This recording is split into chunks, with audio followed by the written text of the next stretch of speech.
Shalom, Kal Halal, Yahweh Shabbat Shabbat Hashem Kodash. Double honors to the elder apostles and elder bishops of GMS, including the elders that came before that taught us His truth. The Shalom and salutations to all the brothers out pushing the word of truth and in sincerity, the hopeful elect tabernacle of David. To the Aquath that are listening and learning, being a pillar of rest, the 144, the 1/3, and the hopeful elect. I'm the brother Yahshua. I'm back with the WW3 Daily Update. I'm going to start. Shalom and salutations to you as well. Matthew 24:6. This isn't Tuesday, but we didn't do it last week. So we'll get a double portion. We'll get a double portion of the spirit of rumors, wars and rumors of war, right? And you shall hear of wars and rumors of war. See that you be not troubled, for all these things must come to pass, but the end is not yet. Okay, and just to get right to it, this kind of goes into like a cyber attack or flash mob type situation because this guy Alex Jones, Bill Hicks, like Bill Hicks put it, it's InfoWars, right?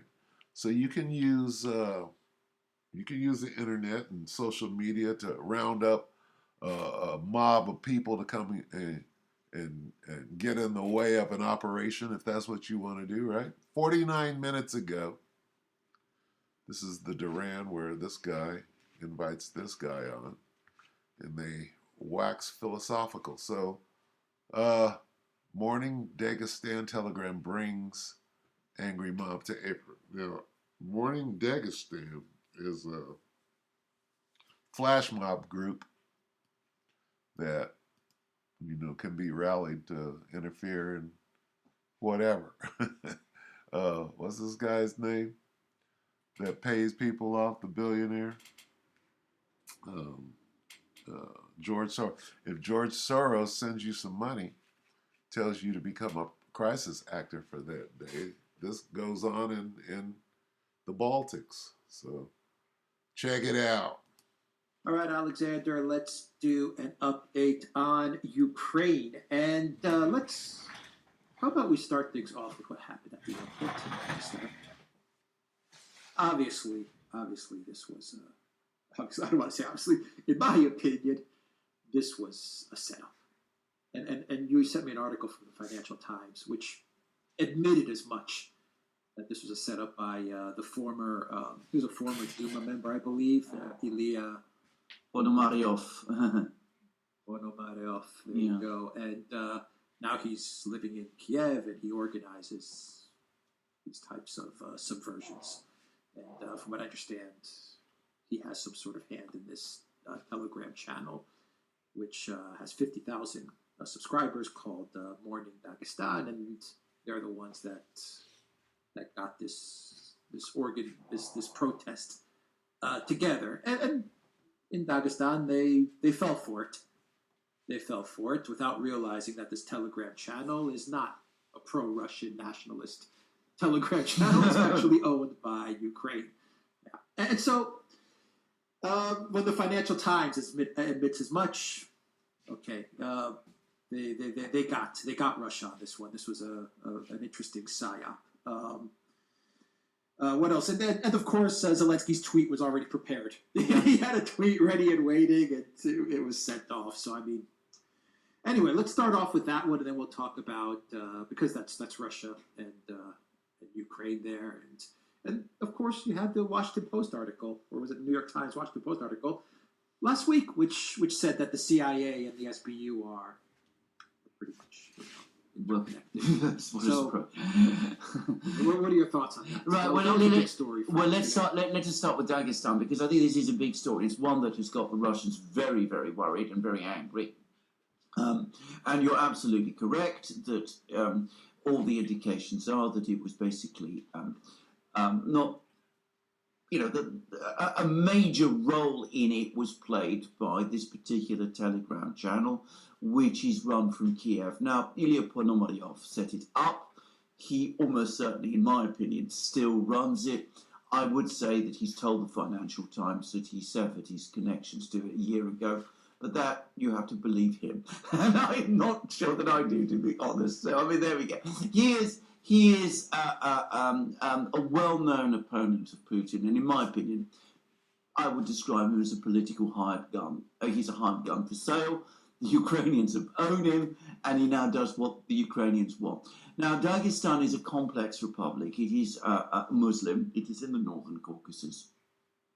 It has been a place where jihadi fighters have attempted to entrench themselves. Remember that, throughout the 1990s and the early 2000s, the Russians had to face a very bitter and very prolonged war, firstly against Chechen separatists, and then that morphed into a struggle against jihadi insurgents in the Caucasus. Now, the thing to say is that Dagestan is a Muslim republic. There are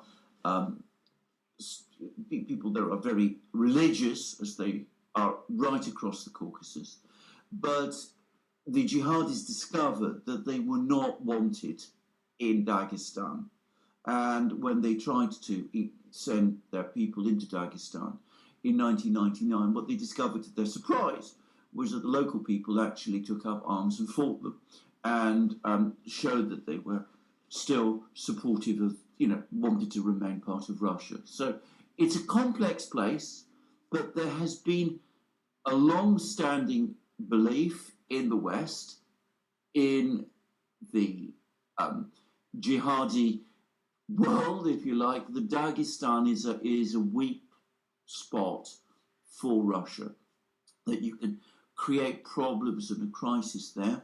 And for the Russian government, obviously, they do not want a resumption of a jihadi insurgency in the northern Caucasus, especially whilst they've still got this ongoing war in Ukraine. And of course, they've also got to worry about the feelings in Chechnya. We now have 3 regiments of Chechen troops fighting in the Ukraine war. The Chechens have rallied to the cause, and they're determined fighters, and they're playing a critical role in the battles in Ukraine.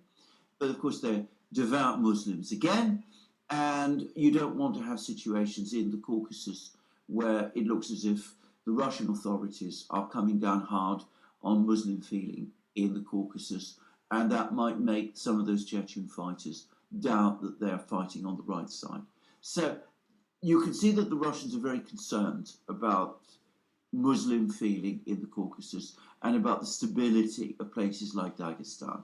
And from the other side, and this is the Ukrainian thinking here, you can get Muslim mobs raiding airports, threatening Jewish people. Well, of course, from the Russian point of view, this is a disaster. The optics of this are disastrous. It makes people around the world, including in Russia, Jewish people, worry about their safety in Russia. So this is a very difficult situation for the Russians, one that they're very angry about, and one which I have to say again, because of their complete uninterest in the propaganda side of things, they let it happen. I mean, this Telegram channel has existed. They haven't taken proper steps to counter it. They've not really worked with the local people in Dagestan to try to respond to it. They've not exposed it for what it is. And we saw that the story was put about that this plane was flying in from Tel Aviv, that Jewish refugees were going to be settled, presumably in Dagestan. The story was whipped up. Who knows what other agents were operating in Dagestan, and by some reports, around 500 people were persuaded to go to the airport and storm the airport, threaten the plane and threaten passengers on the plane, and would try to check passports and do all of those things. Anyway, it was brought under control very fast. Well, how's that for InfoWars? How's that for wars and rumors of war? How is that for asymmetrical warfare, right? where the war of public opinion matters. Okay, so controlling of the narrative, you know, is still very important in modern warfare. Very interesting that we learn of what we learn. You can learn a lot by a little conversation like that about how the war is fought and, you know, how certain constraints, oh, we don't want to make them mad, right? Because, hey, the World War just turned into the Muslim war, did it not? So, and Vlad is going to be fighting with those Arabs, with those Muslims, with those Elamites, those Persians, if you will. So, at some level, there's going to be some getting along, right? And to know these things, right? There, you should know a little bit of everything, yeah? Don't believe everything that you hear, girly. Some old Gilligan type shit. Okay, so this is Sirach 5 and 15, yeah?